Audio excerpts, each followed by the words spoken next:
Buen día, licenciado. Buen día, licenciado. Bien, vamos a concluir entonces el tema correspondiente al riesgo profesional. Ya hemos visto los diferentes casos, el caso Emson, y podemos anunciar muchos otros más, digamos, ¿no? El caso Xerox, Parmalat, el WorkCom, varios casos en los que permanentemente se ven aspectos que ponen en riesgo la vida profesional, ¿no? Entonces, mucho tiene que ver el hecho de que nosotros tengamos que hacer evaluación de nuestros futuros clientes. No es aceptarlos así nomás, sino que debe hacerse una evaluación de aceptación, inclusive teniendo un cliente, ver si vamos a continuar con un cliente, ¿no? Por esas situaciones que nos lleven a que seamos amenazados por terceros, que hay muchas demandas, que tengamos que testificar ante jueces, ¿no? Que tengamos multas y al final de cuentas profesionalmente dañados. Ya en el caso Enron hemos visto la situación y el caso Enron es el que marca la profesión en cuanto a muchos cambios porque tiene un efecto fundamental desde el año 2001. Y nos habíamos quedado aquí el hecho de que el riesgo profesional tiene que ver hoy en día con la norma de control, ahora ya es norma de gestión de calidad y que debemos actuar en torno a eso, ¿no? Entonces tienen que tener mucho cuidado con la administración para reducir el riesgo profesional. ¿Qué tipos de servicios van a ofrecer? Cuando nosotros hablamos de los diferentes servicios a ofrecer,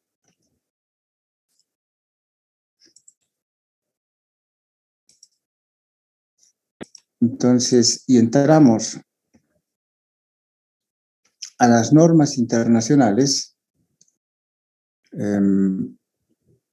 las normas internacionales tienen, es bueno que entremos a esa condición. A ver.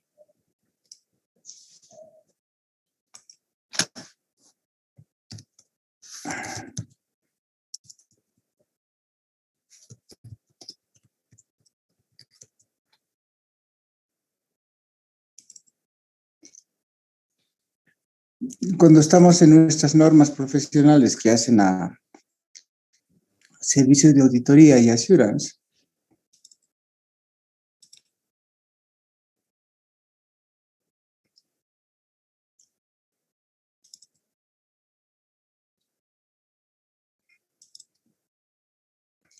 nuestras normas profesionales tienen un handbook y en ese handbook debe estar en la parte 3.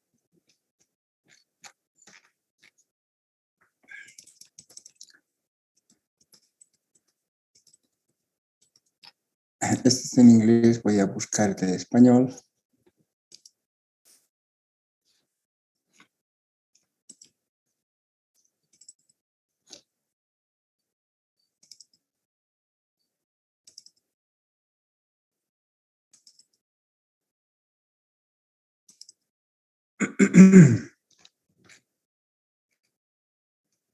Estas normas tienen esto que significa los pronunciamientos de control de calidad, auditoría y revisión.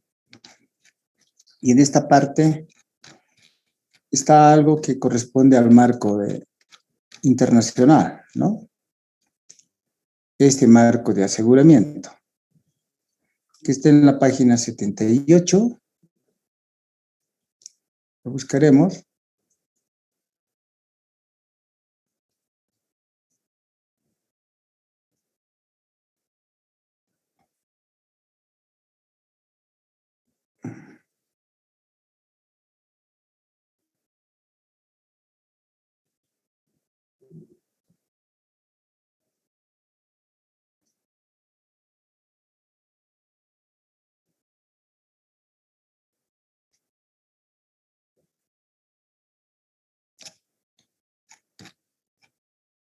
Ahí está el marco internacional de encargos de aseguramiento y que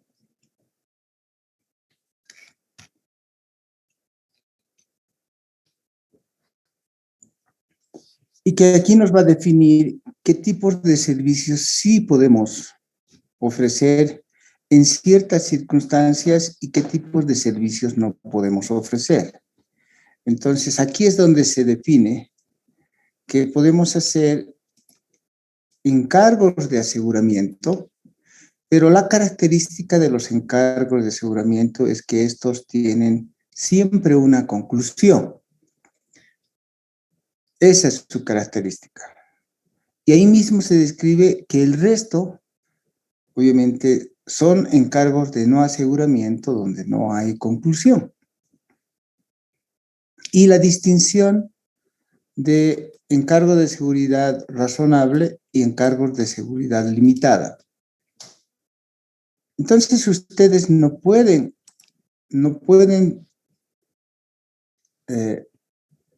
voy a tomar ahí hacer una.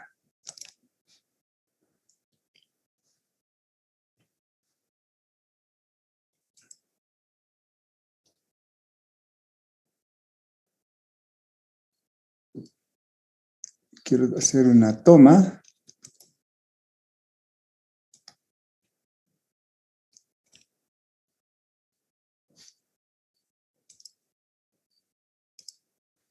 A ver si me lo ha tomado. No.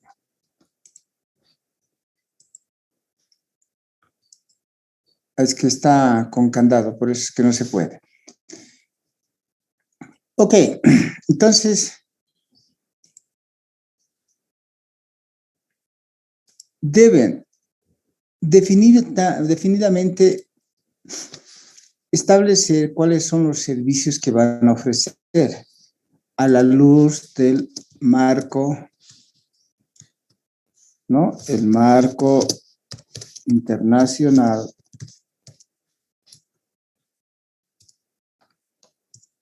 de servicios de aseguramiento.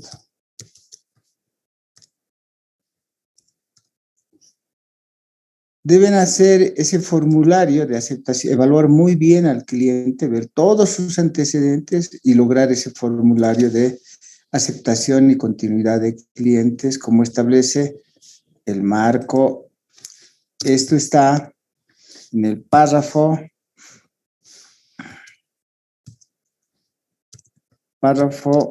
30 de la norma de gestión de calidad. Deben hacer adecuadamente los contratos. Los contratos deben incluir lo que realmente a lo cual nos estamos comprometiendo y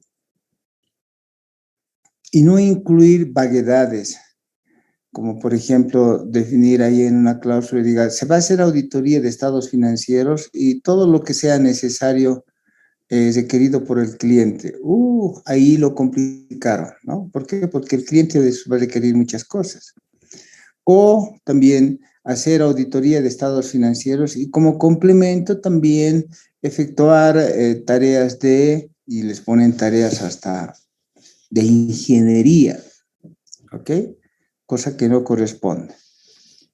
Deben definir claramente qué recursos humanos van a ser, primero, empleados, o sea, quiero decir que ustedes cuenten, de manera interna y de manera externa.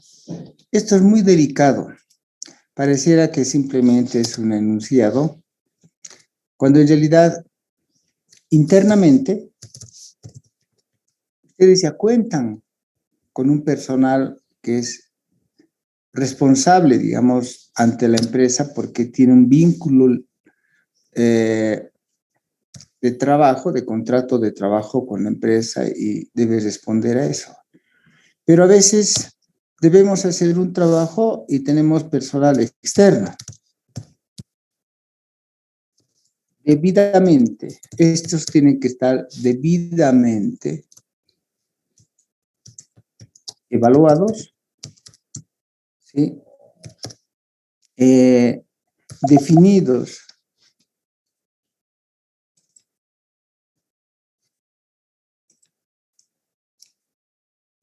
¿sí? Definida su independencia, otra vez.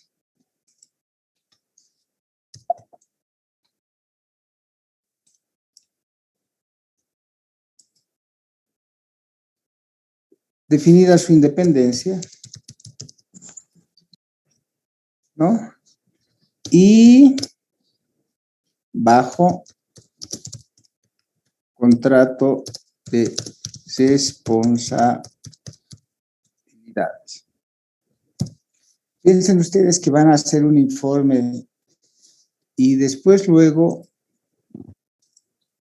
ese informe, si algún día tiene algún problema porque no se hizo un trabajo diligente por ese funcionario o esa persona externa, a esa persona externa no le va a interesar si realmente se hizo bien o no el trabajo, porque es pues externa.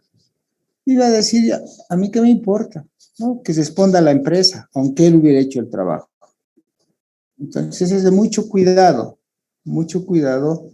el hecho de que ustedes tengan que contratar personal externo adicional, sobre todo ingenieros, abogados, que ayudan en nuestro trabajo, pero con ellos hay que hacerles una debida evaluación y además hay que ver sus competencias, porque no es cuestión de poner un abogado, ¿no? Sino tienen que ser, los abogados también tienen sus sectores de expertise. Después deben incluir revisores de desempeño de calidad de la práctica profesional. O sea, revisores socios paralelos. Un socio se hace cargo de la auditoría, por ejemplo, y será otro socio que hace la revisión y control de calidad de ese socio. Solo así se puede garantizar que el trabajo está haciéndose con calidad, ¿no?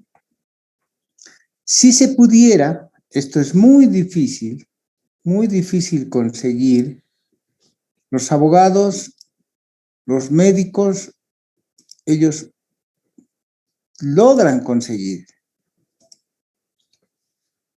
Tienen un seguro profesional que si fallan, van a poder, que si fallan en algo en su profesión, el seguro va a pagar el riesgo. Que yo sepa, en materia de auditoría y assurance, en todo lo que es contaduría pública, no hay seguro que quiera asegurarnos, que quiera darnos una póliza. Porque el riesgo profesional es demasiado grande. ¿Ok? No hay un seguro profesional que nos vaya a cubrir. Hasta los médicos tienen y cuando fallan en una práctica y muere algún paciente, pueden tener su seguro. Es caro, pero pueden tener su seguro. En cambio, nosotros no hay quien quiera asegurarnos porque cuando nosotros cometemos un error, ¿no? Pese a que hemos efectuado nuestro trabajo con diligencia, pero aún así a veces hay contingencias, no hay abogado, más bien seguros que nos quieran cubrir. ¿Por qué? Porque cuando nosotros cometemos un error, puede ser que hagamos daño, ¿no? Tenga efecto a múltiples personas, múltiples usuarios. Justamente por eso es que nuestra profesión se llama de contaduría pública. ¿Ok? Un contador público se debe en general a la sociedad y a múltiples usuarios, lo cual hace de que el riesgo que tomamos es muy alto. Y deben claramente establecer qué normas leyes y reglamentos van a incluir en su servicio? Aquí le vamos a poner normas.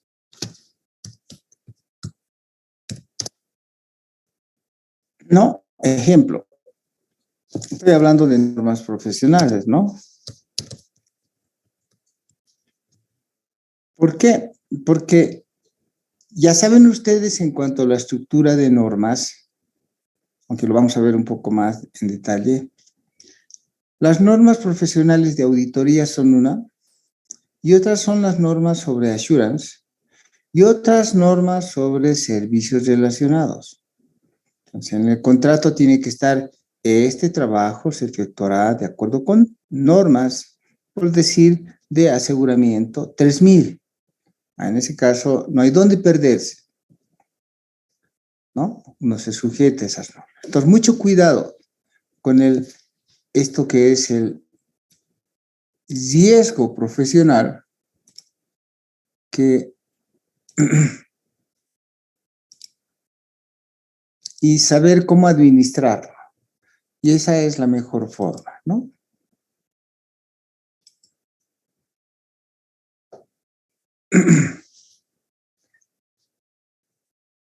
Ahora, en cuanto a lo que es el desempeño de la entidad, hay que tener mucho cuidado con que el trabajo que desempeñemos tenga resultados operativos pobres o pérdidas, o que haya un flujo de efectivo inadecuado para el pago de las deudas y resultados adversos de contingencias. Entonces, a veces en contaduría pública hay mucha competencia y hay una diversidad porque, qué pena decirlo, pero hay muchos profesionales que no se rigen a las normas y corren todos los riesgos, pero hacen correr los riesgos también para los demás. De ahí es donde cuando uno hace una cobranza de honorarios, presenta una propuesta, y a veces uno presenta una propuesta por $50,000, por decir. Y extrañamente hay otro que presenta una propuesta por $5,000. O bajemos las cifras. Por decir, en este momento nos ofrecen un trabajo en Sucre. Bien, tenemos que presentar una propuesta. Nosotros presentamos la propuesta, por decir, por $10,000. ¿No? No es tan grande, la empresa es pequeñita, entonces son $10,000. En los $10,000, de esos $10,000, todos estos costos de tomar riesgos, evaluar los riesgos, todos esos ya de principio hacen algo así como $1,500. Y después de eso, podríamos decir que de repente unos $2,000 o $3,000 son los gastos de hoteles, viajes, etcétera. Entonces, hasta ahí ya tenemos algo así como $4,000 gastados. Y lo que vamos a cubrir con sueldos de los auditores, que se yo, ya son algo así como otros $3,000 más, lo cual significa que los costos alcanzan a $7,000. Y estamos pensando en un margen de utilidad de otros, ¿no? Además hay que considerar impuestos, entonces $7,000. Y por lo tanto hay que sumarle eso, la rentabilidad del 30%, entonces uno llega a $10,000. Y manda la propuesta por $10,000. Y han recibido ellos 15 propuestas. Y van a haber propuestas de $8,000, de $5,000. Y extrañamente a veces ocurre que hay propuestas por $1,000. Y uno dice, ¿cómo? $1,000, una propuesta de auditoría. Y entonces, si solamente los costos son $7,000, ¿cómo van a presentar una propuesta por $1,000? Algo anda mal.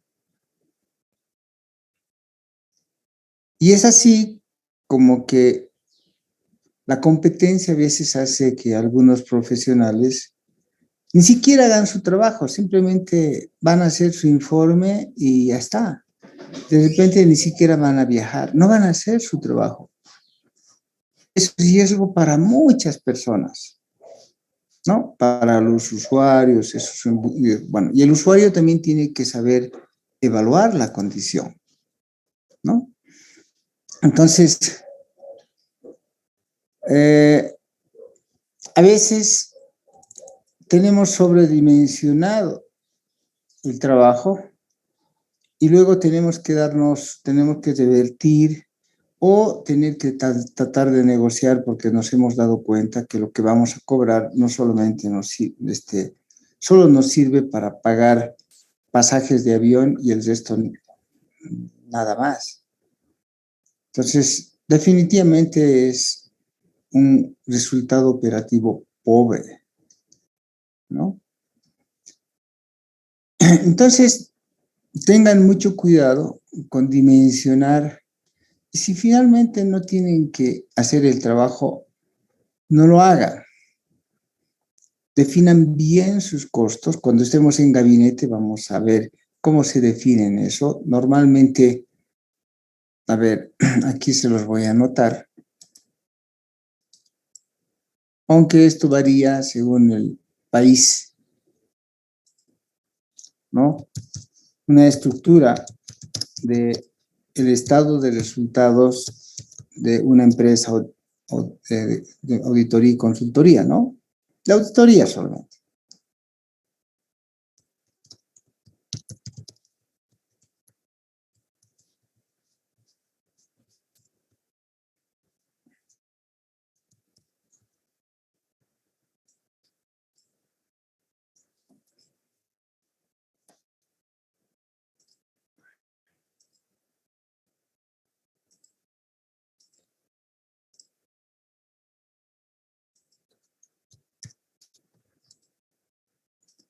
Cuando tomamos una estructura pensando en un estado de resultados,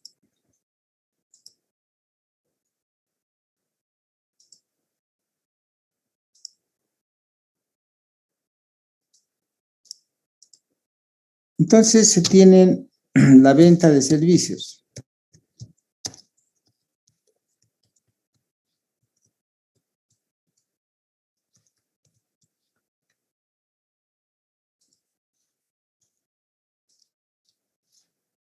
Y esa venta de servicios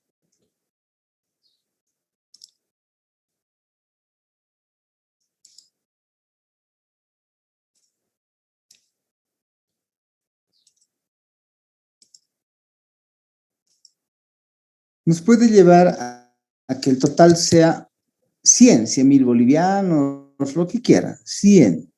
De ese 100%, ok, los gastos de sueldos al plantel profesional de auditores suele ser más o menos unos 50.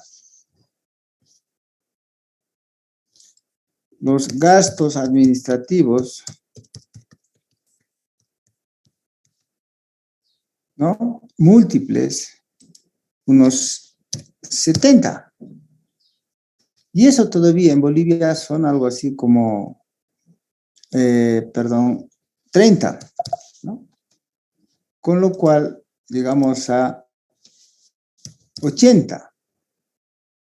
Y la utilidad será de 20, ¿no? Aquí le ponemos gastos administrativos e impuestos. Lo que les estoy queriendo decir es que esto que son nuestros profesionales, esto que lleva a los gastos de sueldos y plantel profesional, es el 50%, ¿no? Y esa estructura estructura uno lo tiene que saber cómo administrar eso.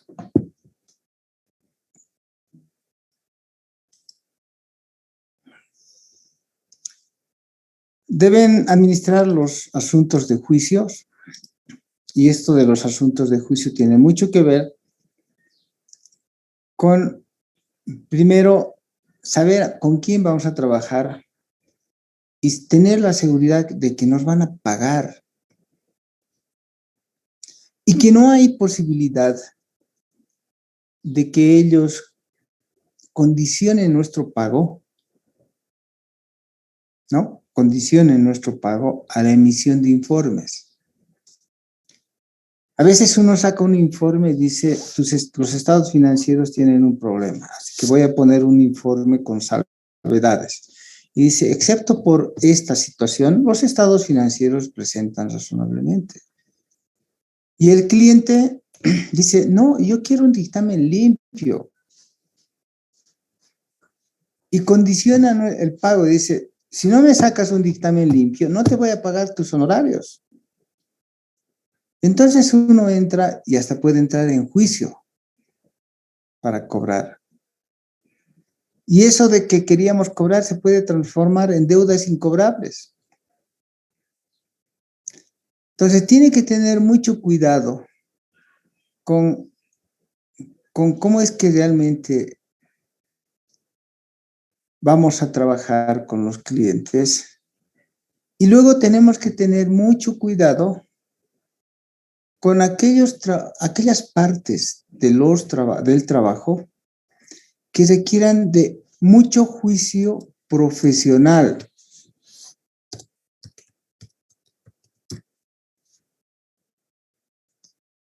¿Por qué? Porque hay, por ejemplo, en materia de deudas, en materia de deudas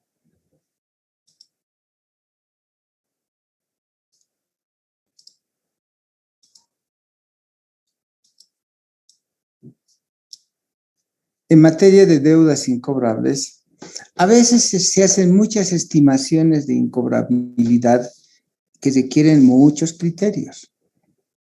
En materia de obsolescencia, lo mismo. Se requieren muchos juicios. En materia de cálculo de impuestos diferidos, mucho juicio. En materia de contingencias que pueda tener la empresa, se requiere de mucho juicio. Entonces, hay que uno dimensionar y decir, bueno, si hay esa situación, entonces es probable que emplee más tiempo, hasta más profesionales, expertos. Y esos son costos,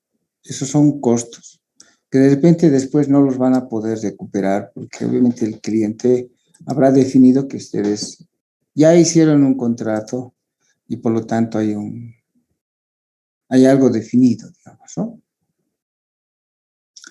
Después hay cuestiones de transacciones que son estructurales, ¿no? O también algunas transacciones en las empresas o de organización de empresas que traen mucho riesgo. Ejemplo, si una empresa, hay que averiguar siempre eso, ¿no? Es decir, ¿cómo andan sus sistemas de control interno? Igual, licenciado, no ha habido ningún cambio. Ese es un alivio. ¿Ok? Ese es un gran alivio. Qué bien. Volvemos a preguntar, ¿y en la estructura ha habido cambio en la estructura? ¿Estructura de transacciones? ¿Han habido cambios en sistemas? ¿Siguen utilizando el mismo sistema de computación? ¿O es que han comprado otro sistema? Y a veces nos salen con la sorpresa, sí, este año tenemos un mejor sistema. Ah, ya. El mejor sistema de ellos no es el mejor sistema para nosotros. ¿Por qué? Porque el dato por decir, si han hecho el cambio en el mes de septiembre, eso quiere decir que vamos a evaluar todo primero como primer trabajo hasta el mes de septiembre, de la manera como estaban trabajando con un sistema. y vamos a tener que reevaluar el sistema y ver su migración, o sea, un trabajo adicional de migración del antiguo sistema al nuevo sistema. Y desde el nuevo sistema hacer otro trabajo. Es como hacer dos auditorías. Por lo tanto, eso debe estar considerado. Si es que cambiaron la estructura, ahora tienen un contador, o antes tenían un contador y un contralor, y ahora solo tienen el contador. Si antes tenían el contador, contralor y el auditor interno que vigilaba, y ahora ya no tienen al auditor interno en la reestructuración, ese es un riesgo. Porque ahora van a tener que hacer ustedes más trabajo. Entonces, deben tener mucho cuidado con esa condición, ¿no? Luego, siempre las transacciones de instrumentos financieros, que pueden ser simples o complejos, ¿no? Ahora, si son complejos, ahí tienen que tener mucho cuidado, porque realmente hay que hacer mucho estudio para llegar a conclusiones sobre transacciones altamente complejas de instrumentos financieros. Deben tomar en cuenta mucho sobre esto que se llama empresa en marcha. Si la empresa en marcha, si hay problemas de empresa en marcha, eso quiere decir que la empresa no tenga continuidad hacia el futuro, por lo menos el futuro de un año, por muchas razones, inclusive porque hay un problema de insolvencia, inclusive por un problema de quiebra, ¿no? Y la convocatoria a acreedores, intervención de reguladores, antes de meterse en un trabajo de ese tipo, ustedes deben reconsiderar si realmente van a meterse a ese trabajo porque podrían verse involucrados, ¿ok?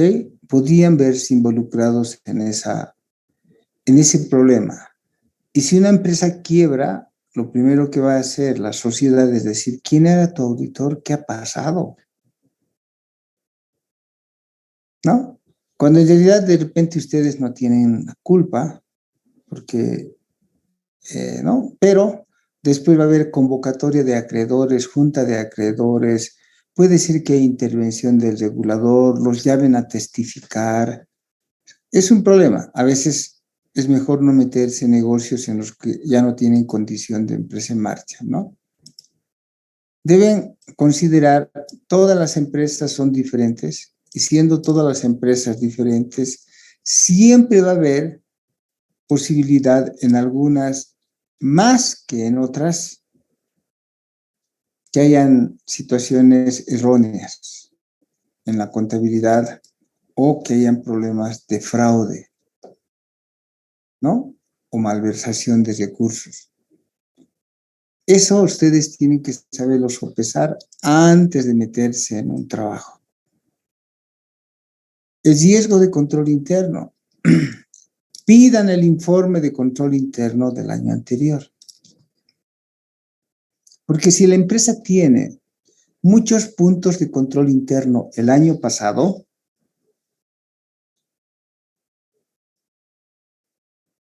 eso va a llevar a que este año puede ser que se mantengan. Primero debemos considerar que si hay muchos puntos de control interno, ellos tienen un problema en el sistema de control interno. Y puede ser que este año también tengan problemas de control interno, si no los han corregido y no han hecho los ajustes, ¿no? Y eso puede afectar sustancialmente la capacidad de realizar el trabajo de auditoría. Entonces, la primera pregunta y siempre que yo me entrevisto con las personas es, ¿y cómo les ha ido con el control interno el año pasado? Sí, licenciado, han habido algo así como, ¿no? 50 observaciones. Ah, ya ha habido 50 observaciones. Eso ya me da una mala espina. En cambio, cuando entro a otra empresa, dice, ¿cuántas observaciones? 2. Ah, bueno, ¿y de qué han sido los 2? No, asuntos menores. Entonces uno dice, bueno, esta empresa entonces se maneja más o menos bien. Algo disminuye el riesgo profesional. ¿Ok? Cuando es que tenemos uso de Internet y tecnología, aquí vamos a poner tecnología. Tecnología de información, entonces hay que ver cuán complicado, ¿no? Cuán complejo es el sistema, ¿no? Cuán complejo es el sistema de tecnología de información, porque eso quiere decir que vamos a emplear especialistas. Y ya saben ustedes que al especialista que empleemos hay que evaluarlo, no es cualquiera que vamos a utilizar. Y firmar contratos con estos y todo eso, ¿no? Entonces deben tener mucho cuidado con ver si van a ser afectados con su reputación y que deben estar atentos a cualquier evento que pueda ser que afecte la reputación de ustedes, ¿no? Como ya hemos visto antes. Después, mucho cuidado con el personal. El personal que asignen debe tener la suficiente experiencia en lo que son los servicios de aseguramiento que van a ofrecer ustedes. Deben prever la forma de comunicación. Todas las comunicaciones que se hacen en auditoría deben ser comunicaciones formales, tanto con la gerencia o con el comité de auditoría. Y hoy en día las comunicaciones se efectúan, muchas de las comunicaciones se efectúan vía nube, porque hay que trasladar bases de datos complejas, ¿no? O también vía internet cuando se es la comunicación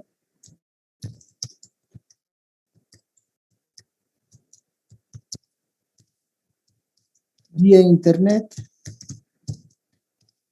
debe ser formal, con extensión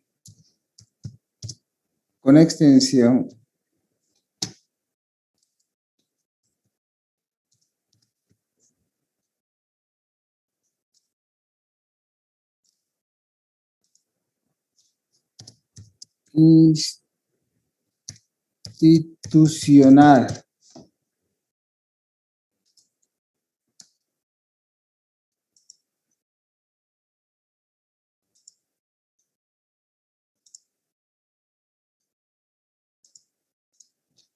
La comunicación vía internet debe ser formal con extensión institucional. No se admiten, no deberían admitirse en la comunicación extensiones de vía internet públicas. Por ejemplo, el Gmail, Hotmail, esos no. Para saber que realmente la información que les están enviando son información de comunicación seguras, además formales, ¿no? Eso debe ser hecho mediante internet, correos electrónicos con extensión de la empresa, que diga coca-cola.com, no gmail.com, no hotmail.com. ¿Ok? Eso es bien importante. Eso va a disminuirles el riesgo profesional. Tienen que estar a nuevas condiciones y revaluaciones que se hagan en el futuro, de nuevos requisitos legales, reguladores, profesionales, cambios en la naturaleza y el tamaño del negocio. Ups, claro, si el negocio cambió, todo cambió, todo cambia. Cambios en la propiedad de la gerencia. El propietario anterior eran muy buenos tipos, se manejaban con ética, etcétera. Habrá que ver la nueva gerencia, la nueva propiedad, los nuevos dueños, qué tan apegados son a una auditoría, ¿no? A veces les interesa, no les interesa, y a veces simplemente no pagan impuestos y les presentan información que son engañosas y todo eso. Hay que tener mucho cuidado. Se entiende que aquellas empresas, ¿no? Aquellas empresas que cotizan en bolsa son más riesgosas. ¿Ok? Por su naturaleza. ¿Por qué? Porque si cotizan en bolsa hay múltiples interesados. Hay que tener mucho cuidado con aquellos clientes donde la realización es menos del 50%. O sea, la idea fundamental es que piensen ustedes, hace un rato poníamos aquí en el ejemplo, ¿no? Entonces, la utilidad que se quiere obtener es una utilidad del 30%.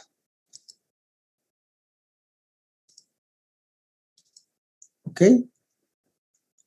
Eso quiere decir que el 20%, perdón. ¿Sí? El 20% que es la utilidad esperada se convierte en una realización, se espera que sea una realización que realmente logremos del 100%. Eso quiere decir que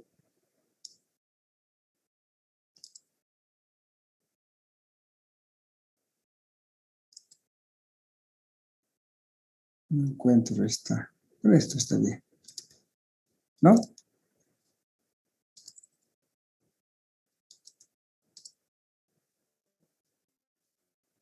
Que si nosotros esperamos que una utilidad del 20%, realmente logremos el 100% de ese 20%.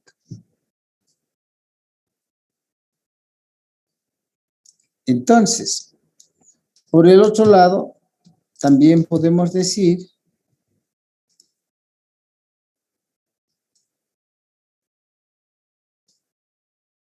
que es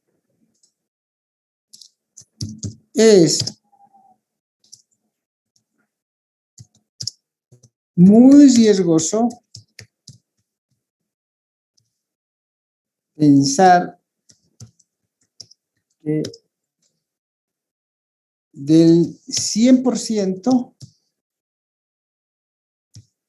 solo vamos a realizar el 50%.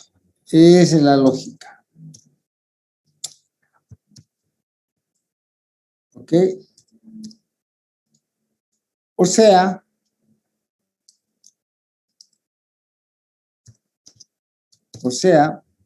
en el caso, ¿sí? En el caso solamente 10.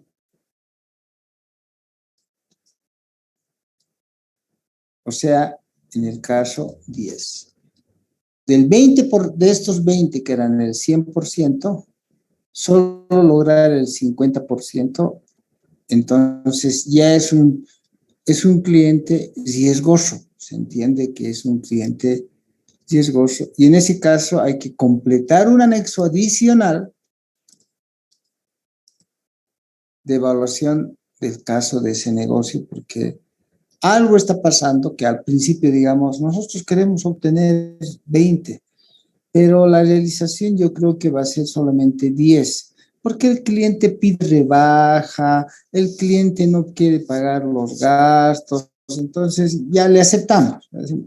Ya, te voy a rebajar aquí tanto, te voy a rebajar un poquito esto, pero si se pasa y el 50%, hay que pensarla muy bien, porque en ese caso el cliente no tiene conciencia de lo que significa la profesión de contaduría pública, no tiene conciencia de lo que significa el aseguramiento, porque está queriendo menoscabar la posibilidad de un trabajo de calidad y bueno, pues uno como auditor hasta puede pensar que para llegar a ese 50% tiene que bajar horas, poner personal de menor costo y hace muchos esfuerzos. Al final menoscaba el trabajo y este trabajo de contaduría pública es de assurance, de aseguramiento, debe ser con la calidad necesaria. Preguntas.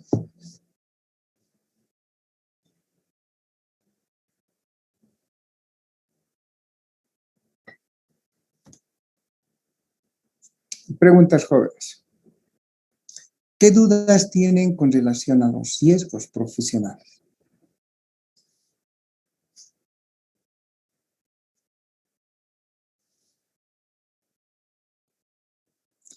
Claro, tipificando en Bolivia, hay muchas posibilidades. A ver, voy a insertar aquí.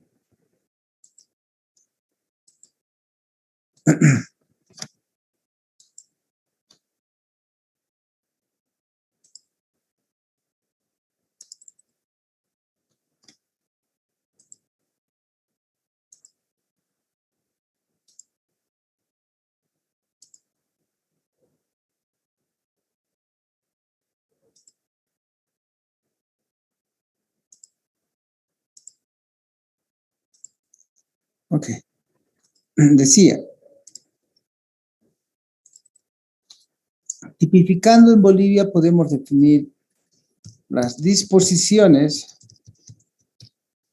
legales a las cuales estamos sujetos como contadores públicos.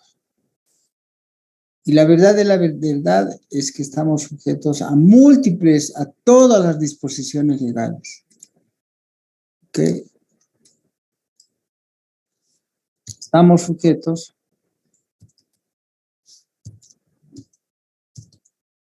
voy a tomar aquí voy a tomar aquí algo que me va a hacer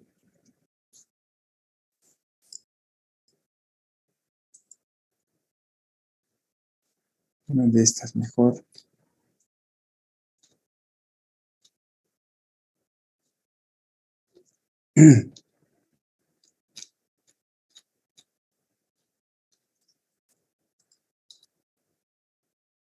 Ahora sí.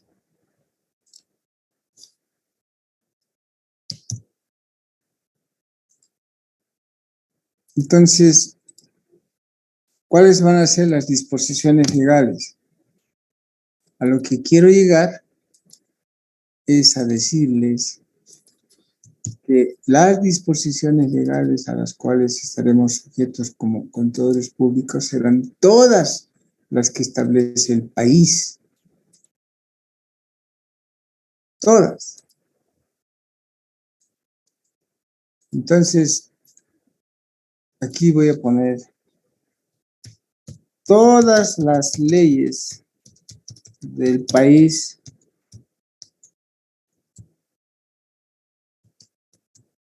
Bolivia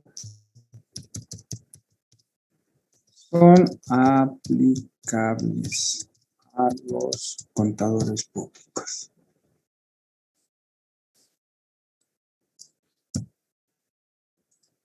entonces el riesgo es mayor. Ese riesgo realmente es mayor. Porque una cosa es que solamente nos sujetemos a normas profesionales, y ahí estaríamos tranquilos, pero todas las leyes del país son aplicables. ¿Ok? Todo lo que son el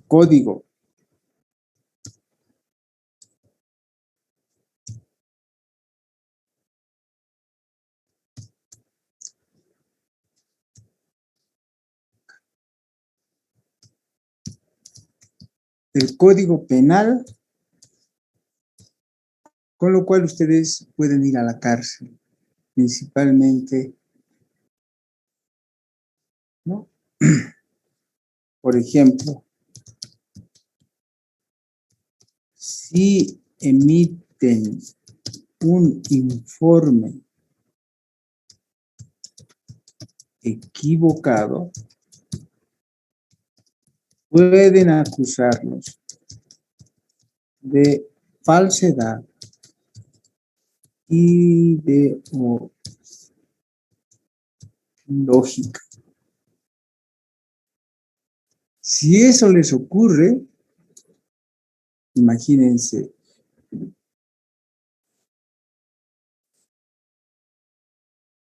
¿sí? Entonces pueden estar sujetos al código penal.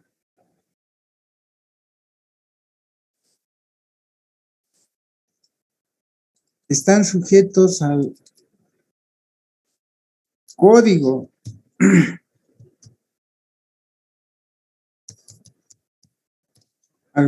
civil. ¿Qué significa? Que si causan daño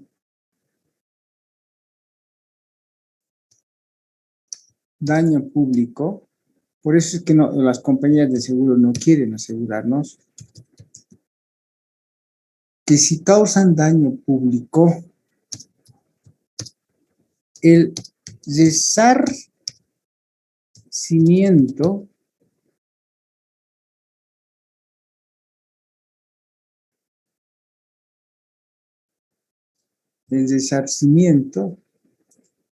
puede ser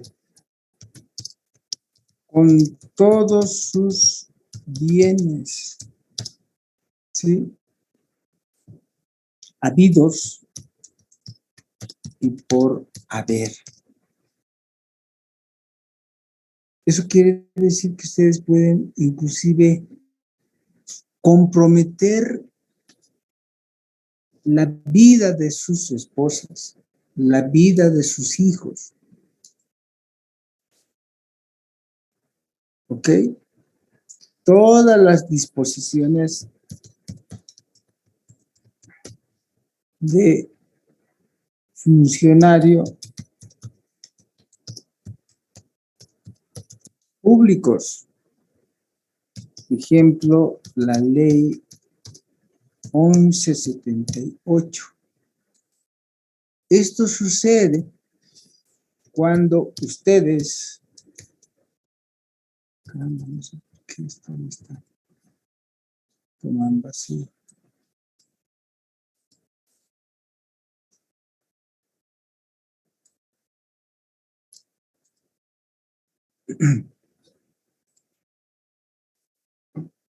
Esto sucede cuando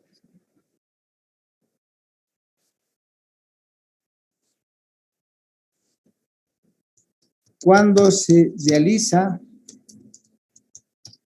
la auditoría, ¿no? De entidades públicas del Estado. ¿Ok?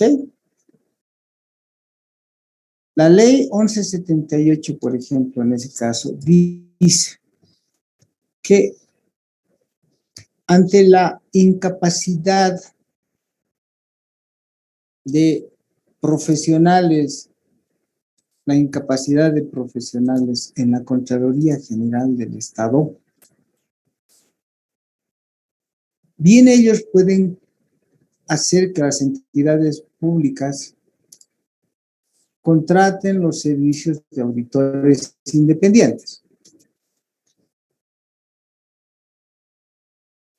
En ese caso, dice, el auditor independiente que sea contratado para ese trabajo están actuando en sustitución del encargo que debería tener la Contraloría General de la República. Y consiguientemente, ustedes están actuando como si fueran parte de la Contraloría.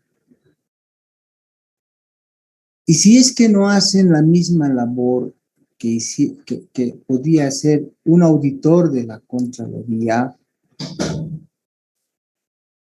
¿no es cierto? E incumplen, por ejemplo, normas, ¿no? Normas de la Contraloría General del Estado, porque tienen que aplicar normas de auditoría gubernamental. Y si ustedes por alguna razón, hasta por falta de conocimiento, no hacen eso, entonces los van a enjuiciar como si fueran empleados públicos en esa condición. Entonces van a tener problemas y puede llevarlos al Código Civil, pueden llevarlos al Código Penal.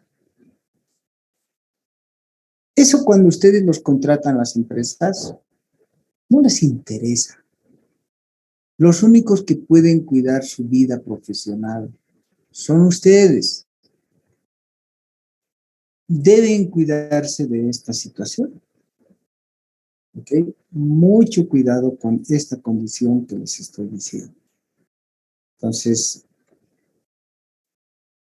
no es cuestión de hacer un trabajo de contaduría pública.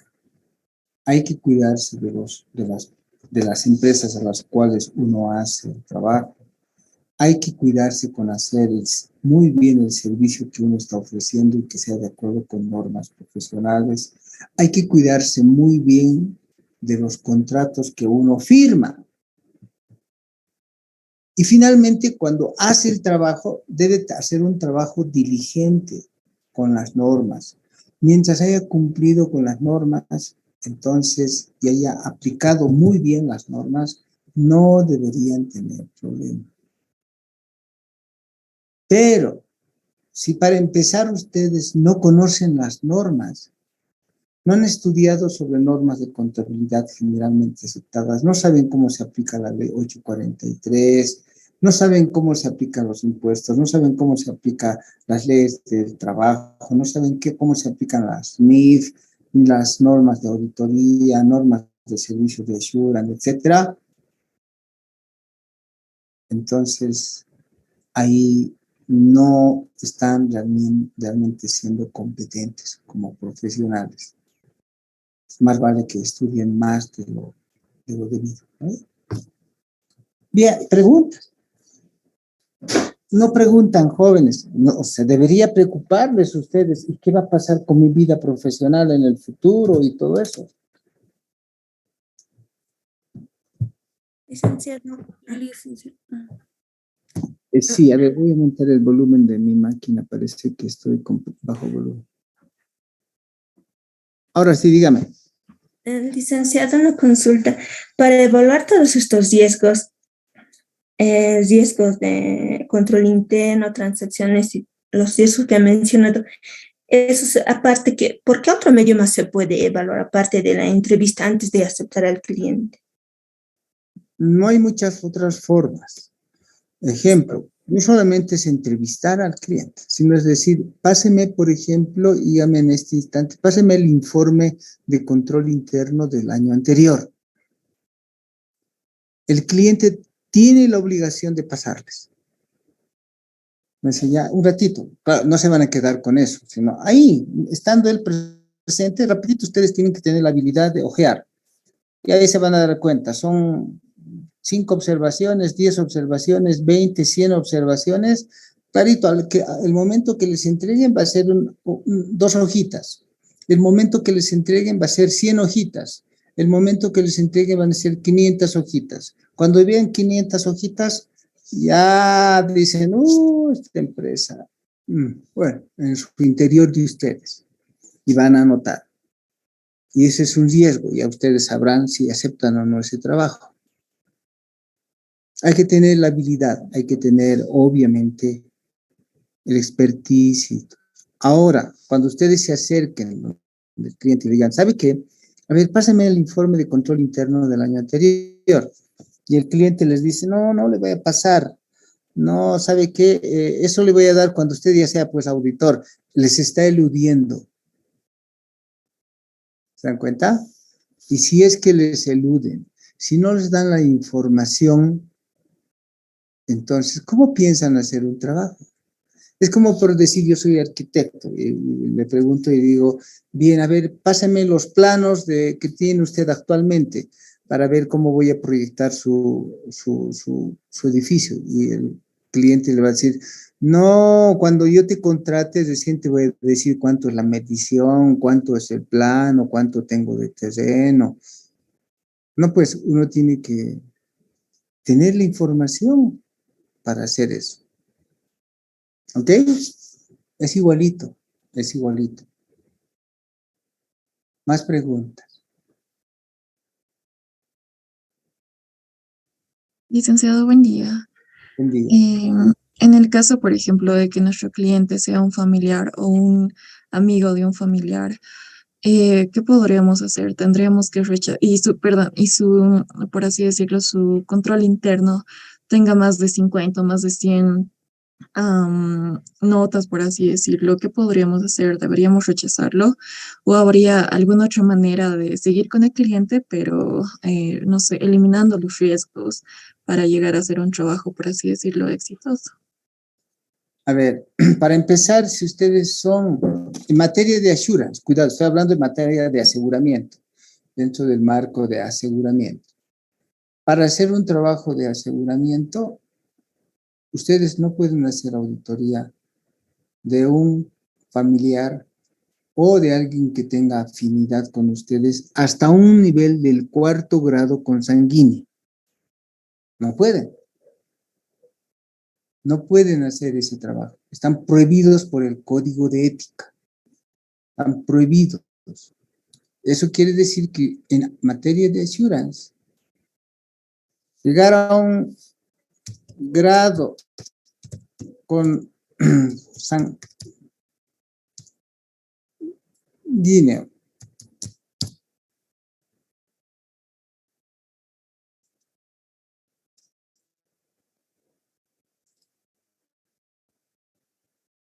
un grado consanguíneo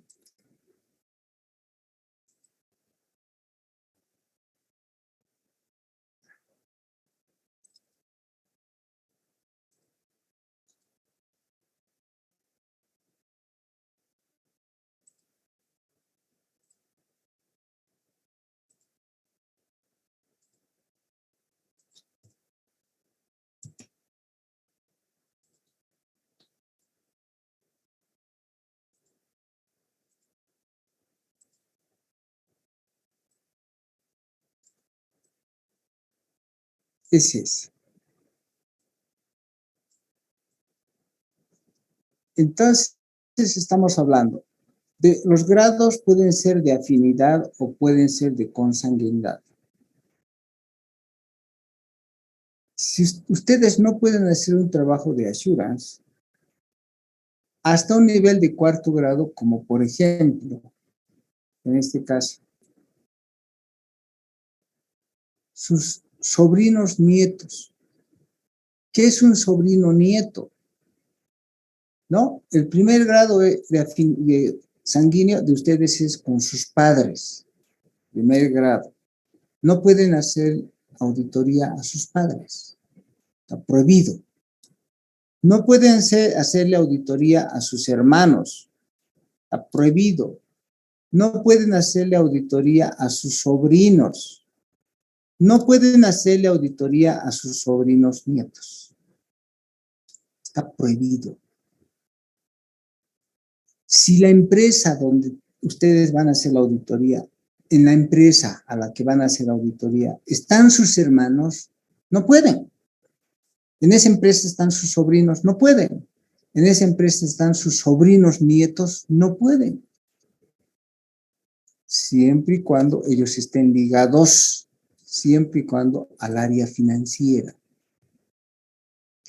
No pueden hacer auditoría siendo el primer grado su padre, no pueden hacer auditoría a sus abuelos, no pueden hacer a sus bisabuelos, no pueden hacer auditoría a sus tíos abuelos, no pueden hacer auditoría a sus tíos, no pueden hacer auditoría a sus primos. No pueden. Por el otro lado, si son, se dan cuenta, su primer grado son sus padres, ¿no? No pueden hacer auditoría a sus hijos, no pueden hacer auditoría a sus nietos, no pueden hacer auditoría a sus bisnietos, está prohibido. Porque tienen pues grados de consanguinidad. Entonces, mucho cuidado con estos cómputos de grados de parentesco. Es un asunto incluso mental. Si ustedes se enamoran de alguien, no pueden hacer la auditoría. Más preguntas.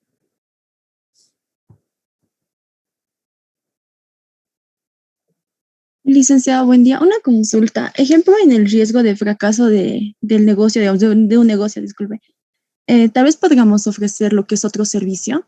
Ejemplo, no sé, la de liquidación, digamos, o dependiendo de lo que la empresa, digamos, necesita en esencia. Eso es. Sí, por supuesto pueden ofrecer otros servicios.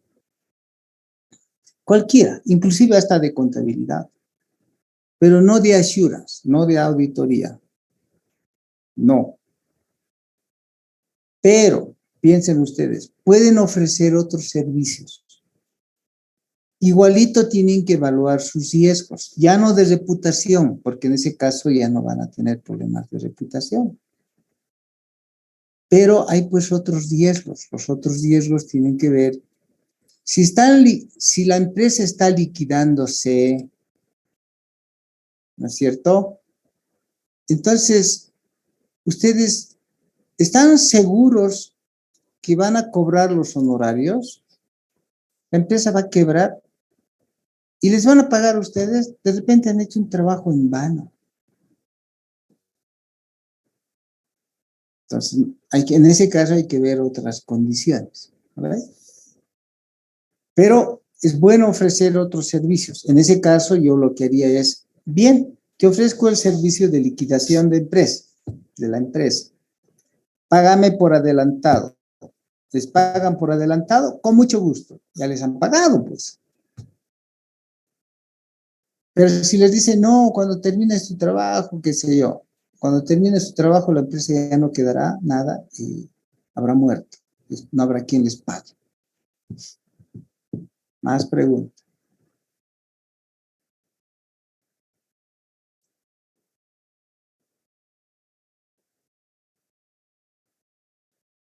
Ahora, tienen que entender en las empresas, por ejemplo, que no es lo mismo que una empresa vaya a liquidarse que una empresa vaya a quebrar.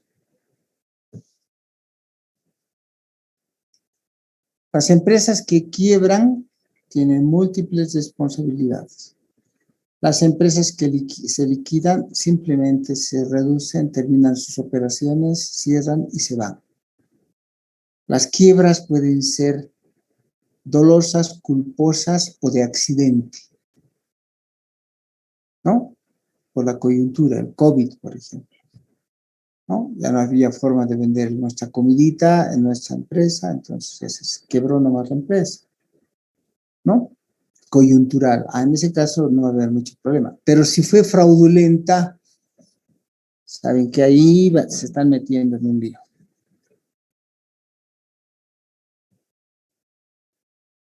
Pregunta.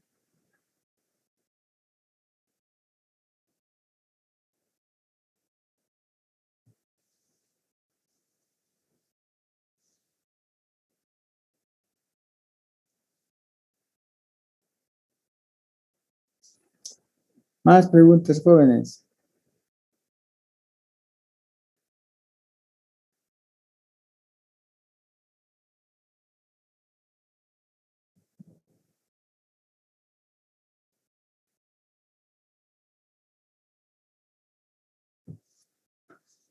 Bien, con esto habríamos terminado entonces todo lo que es riesgo profesional y ustedes están conscientes del hecho de que deben realizar, deben tener cuidado con el trabajo, la realización del trabajo, la contratación de los recursos, saber con qué clientes se están metiendo, y hacer las evaluaciones y sobre todo esto debe quedar documentado. Porque el dato que les hagan control de calidad, ustedes tienen que decir sí. Antes de hacer el trabajo, aquí están todos mis documentos, he evaluado al cliente. ¿Sí? He visto condiciones, grados de consanguinidad, hemos hecho la evaluación de independencia, hemos firmado formularios de independencia, de confidencialidad, hemos evaluado a la empresa, sus estados financieros preliminares del año pasado, el control interno, aquí está, aquí está, aquí está, aquí está. Y por esa razón, dos cosas. He aceptado al cliente. Tiene riesgo el cliente, pero lo puedo sobrellevar, puedo controlar. O, por esta razón, he rechazado a este cliente. Punto. ¿No? Al cliente habrá que decirle nomás, no, gracias, gracias, muchas gracias, ya está. No hay que decirle por qué te estoy rechazando, nada. Simplemente decir no. No, y punto. No tienen por qué darle ninguna explicación. Yo tengo situaciones complejas, ¿no? Yo he mandado, por ejemplo, un caso, ¿no? He mandado a uno de mis gerentes a una de las empresas. Grande la empresa. Bien, los queremos contratar a ustedes, sí, muy bien, y así, nos han dado los datos, todo, bueno, todo andaba bien. De pronto la persona con la que nos hemos entrevistado, los entrevistó el gerente, lo llamó por teléfono al gerente. Dijo, oye, te puedo dar algunos datos más, si quieres tomamos un cafecito. Voy a tomar un cafecito a una esquina, a un lugar, ¿no? Ahí en la 23 de Caracoto, ya tomaron un cafecito y en medio del cafecito le dice, bueno, mira, el trabajo de auditoría todo en conjunto, porque son varios trabajos, varias cosas, total es por $1.000.000, porque es hartos trabajos que habían que hacer. Total va a ser $1.000.000. Si me das el 20%, yo ya te adjudico y tú te quedas con 800.000. ¿Para qué habrá dicho eso? Eso es automáticamente rechazo al cliente. Entonces, claro, no hay que pelearse ese rato ni nada. Decir, bueno, muchas gracias, voy a comunicarlo a mis socios, a los ejecutivos y a ver qué piensan. Ok. Ya inmediatamente al día siguiente, disculpa, pero los ejecutivos dijeron que esas cosas nosotros no hacemos por ética profesional. Así que muchas gracias, nos vemos otro día. Y se cerró. ¿Para qué nos metemos? Imagínense ustedes. Cuando yo haga la auditoría, ¿no? Cuando yo haga la auditoría y ahí adentro hayan compras, eso quiere decir que la mayoría de esas compras que hicieron de materia prima, lo que sea, esa empresa, este señor que adjudica las compras ha estado negociando con ellos el 20% en todo. Entonces esas compras son fraudulentas. ¿Qué más habrá? Pues, ¿para qué me estoy metiendo? Me voy a meter en un lío grande. No, muchísimas gracias. Hasta luego. Bien, entonces, mucho cuidado, tienen que estudiar todos estos temas, estén atentos. Que estén bien. Hasta luego, jóvenes.